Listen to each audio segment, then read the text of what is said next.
qu'en l'espace d'un an, Mme von der Leyen s'est fait fort d'être la chef d'orchestre du report de la fin des moteurs thermiques, de l'abandon des réévaluations systématiques des pesticides, d'une simplification des contrôles sur les additifs, etc.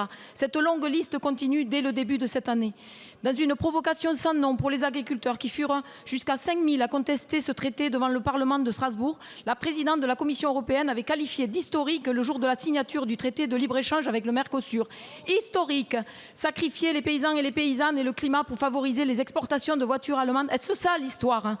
Et alors que ce traité de libre-échange est une bombe écologique et agricole, déforestation, renforcement des ventes de pesticides et d'engrais chimiques, hausse des gaz à effet de serre pour les exportations européennes de voitures, de machines, celles de bœuf, volaille, sucre, miel et soja sud-américains, tout ça dans un grand déménagement du monde à rebours des objectifs de souveraineté alimentaire.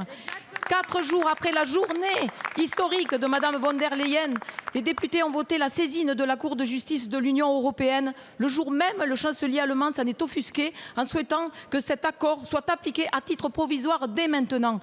Et en bonne émissaire de son pays, la présidente de la Commission a déclaré ce lundi l'entrée en vigueur du traité le 1er mai sans attendre le vote du Parlement européen, ni d'ailleurs la décision de la Cour de justice européenne. C'est un passage en force, un mépris démocratique. Voilà une Europe qui continue de se faire au gré d'un seul pays.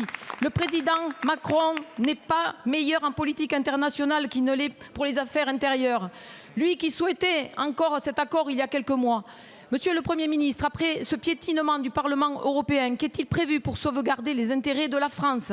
Hier a eu lieu la signature d'un nouvel accord avec l'Australie qui prévoit d'ouvrir largement notre marché à des quotas de bœuf australien au coût de production bien inférieur. C'est la mise à mort de notre modèle d'agriculture paysanne qui est ainsi annoncée. Face à une accélération de tous ces accords, que faites-vous pour préserver les agriculteurs d'une mise en concurrence déloyale ? Merci.